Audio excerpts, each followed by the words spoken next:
महाराष्ट्राचे द्रष्टे नेता आणि लोकनेता अशी ओळख गोपीनाथ मुंडेंची होती। गोपीनाथ मुंडे आज जरी आपल्यातनं गेले असले तरी ते अजूनही आहेत, याची साक्ष हा गोपीनाथ गड देतोय। गोपीनाथ मुंडेंची मुलगी आणि मंत्री पंकजाताई मुंडे यांनी शपथ घेतली होती की गोपीनाथ साहेबांची आठवण जगाला विसरू देणार नाही, त्याप्रमाणे ते वागल्या आणि त्यांनी सुरुवात केली आहे। आपल्यासोबत ताई आहेत। ताई, स्वतः सांगा तुम्ही की कशा प्रकारे साहेबांनी संपूर्ण आयुष्य संघर्षमय जीवन जगलं, आयुष्यभर संघर्ष केला, विचारांचा संघर्ष केला, गोरगरीब जनतेला न्याय मिळवून दिला। हा गोपीनाथ गड उभारताना तुम्हाला कशा प्रकारे संघर्ष करावा लागला? मला संघर्ष साहेबांच्या नंतर साहेबांना एवढा करावा लागला नाही। त्यांचं नसणं हे सहन करणं हाच मोठा संघर्ष आहे। आणि हे लोकांचं वेडं प्रेम, म्हणजे लोक इतके साहेबांवर जीवापाड प्रेम करतात की या लोकांना त्यांना योग्य पद्धतीने त्यांचं जीवन त्यांनी जगावं आणि त्यांना त्या पद्धतीने त्यांना ती दिशा द्यावी, हे माझ्यासाठी सर्वात महत्त्वाचं काम आहे।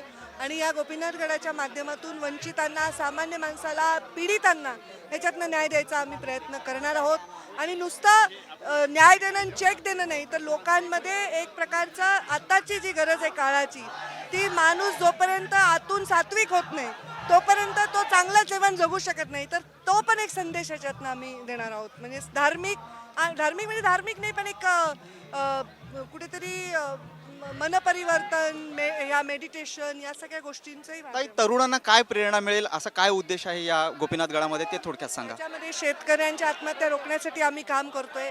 आम्ही त्याच्यामध्ये तरुण जे मुलं शेतकऱ्यांची आहेत, ऊसतोड कामगारांची आहेत, त्यांना आम्ही शिष्यवृत्ती देणार आहोत। जे विशिष्ट पद्धतीने संघर्ष करून एका उंचीवर पोहोचले, त्या गडातून दया द्यायची नाही, आम्हाला ह्या गडातून संघर्षाचा मेसेज द्यायचा आहे। लोकांनी सक्षमपणे स्वतःच्या पायावर उभं राहावं, अशा लोकांना आम्ही इथं कौतुक करणार आहोत।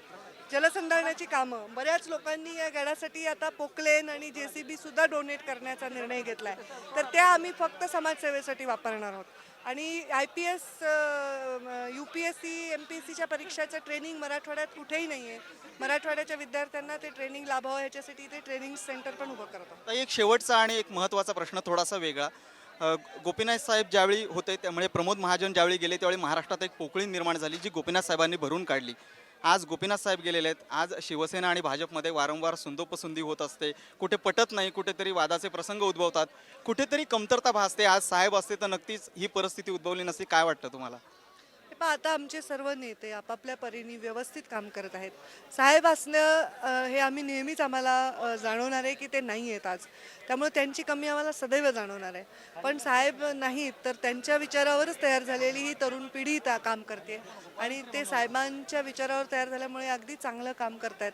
त्यामुळे मला साहेबांची कमी तर भासते, पण त्यांच्याच विचारावर काम चालू आहे। साहेबांची कमतरता पण भासते, पण त्यांच्या विचारावर आपण काम करता आणि त्याच उद्देशाने आपण हा प्रेरणादायी असा गोपीनाथ गड उभा केलेला आहे। खूप खूप धन्यवाद साम टीव्हीशी बातचीत केल्याबद्दल। एकंदरीतच आपण जर पाहिलं तर विचारांचा आणि संघर्षाचा असा हा आत्मविश्वास देणारा हा गड आहे। नक्कीच इथं आलेली जनता आपण पाहिली असेल, साहेबांवर प्रेम करणारी जनता मोठ्या संख्येनं उपस्थित राहिली, त्यामुळे भविष्यात गोपीनाथ गड हा देखील प्रसिद्धीस येईल आणि नावारूपाला येईल अशा आशा करायला हरकत नाही। कॅमेरामन पाचेंद्र कुमार टेंबरेसह मयुरेश कडव, साम टीव्ही, बीड।